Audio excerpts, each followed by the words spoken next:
Most outdoor brands sell you a fantasy, a clean jacket, a dramatic mountain, a suspiciously well-groomed man staring into the distance as if he has just discovered weather. But mountain guides do not buy fantasy. They buy equipment that still works when the forecast is wrong, the client is exhausted, the wind has changed direction, and turning back is no longer the easy option.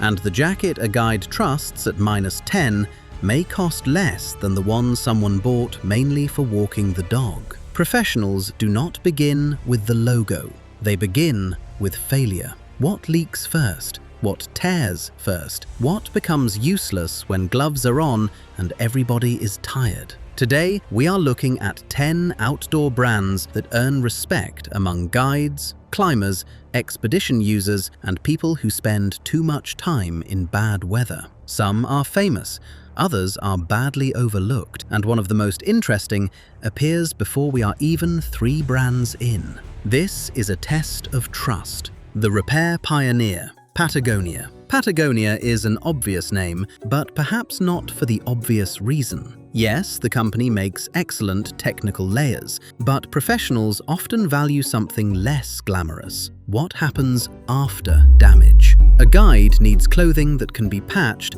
and returned to service, instead of becoming an expensive souvenir with a hole in it. That is where Patagonia's repair culture matters. Through worn wear, the company promotes repair and reuse, with more than 100 care and repair guides developed with iFixit. That does not make every Patagonia product good value. Some lifestyle pieces carry generous mountain-flavored marketing, but the R1 fleece explains the brand's credibility. Breathable, adaptable, and boring in exactly the way professional equipment should be boring. Patagonia does not promise nothing will fail. It gives you an answer when something does. And the next brand takes almost the opposite approach.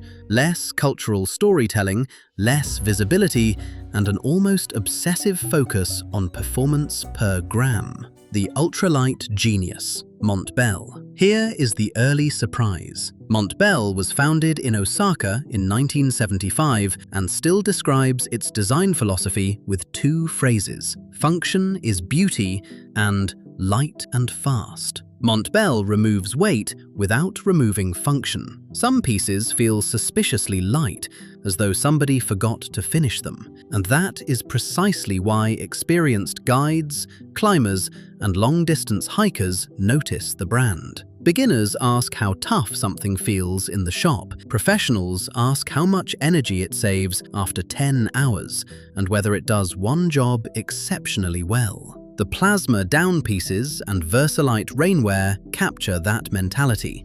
Low weight, clear purpose, almost no decorative nonsense. There are trade-offs. Ultralight equipment demands care, the styling is not for everybody, and European availability can be inconsistent. But this is not equipment built to dominate a changing room mirror. It disappears into the system until you need it. Montbell is what happens when the design meeting contains more mountaineers than marketers. If you prefer engineering over logo worship, subscribe. That is exactly what Worth the Label is here to do. The Storm Specialist, RAB. RAB began with a climber, not a fashion department. RAB Carrington started making sleeping bags and insulated equipment after years of climbing. The brand remains strongest when warmth, moisture, and ugly weather interact. Down insulation is obvious RAB territory, but the deeper strength is systems thinking.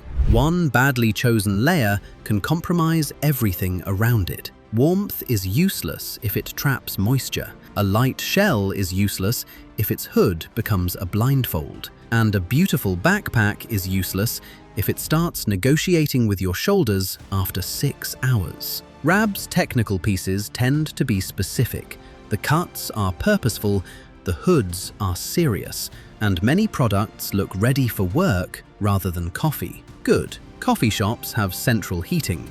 Mountains do not. When insulation and weather protection matter together, RAB earns attention for the right reasons. The Norwegian workhorse, Norrøna. Norröna has been family-owned since 1929, when Jørgen Jørgensen began searching for durable equipment suited to Norway's harsh conditions. Norwegian weather has an excellent quality control department. Weak zippers, bad hoods, and fragile fabrics receive immediate reviews. Collections such as Trollvegen and Falketin target different activities, movement patterns, durability needs, and levels of protection. That matters to professionals because all-round often means compromised in 6 different directions. A guide does not need the ultimate adventure jacket. A guide needs the correct jacket. The downside is price. Norröna can make other premium brands look temporarily reasonable, but articulation, protection, repair support, and construction explain its credibility beyond Scandinavian fashion. This is minimalism after it has been issued an ice axe. The problem solver, outdoor research. Here is a professional truth most outdoor channels ignore. The jacket is rarely what ruins your day. Wet boots, burned skin, frozen fingers, snow entering from the wrong direction, and one badly designed pair of gloves can create far more misery than a slightly imperfect shell.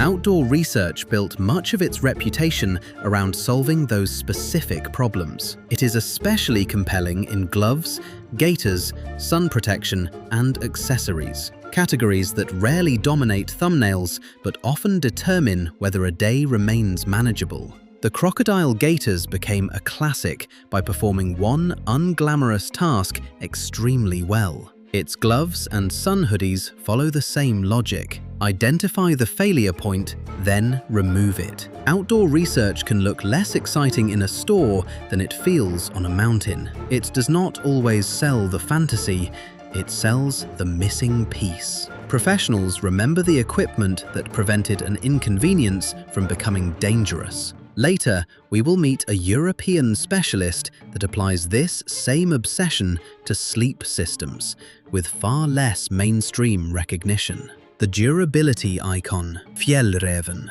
Yes, Fjällräven became fashionable. No, that does not make the Keb trousers fashion. The Fox logo now appears everywhere, from trekking routes to university lecture halls. The Konken backpack has probably carried more laptops than emergency equipment. But dismissing Fjällräven's technical range would be a mistake. Its trekking products emphasize durable fabrics, ventilation, repairability, and the ability to age rather than collapse. The Keb trousers combine reinforced G1000 areas with stretch panels and ventilation zips. That is not decoration. It gives legs protection, mobility, and temperature control at once. They are not ultralight. They are not pretending to be. Fjällräven approaches equipment like an old land cruiser, slightly heavy, functional, and more interested in returning home than winning a specification contest. The key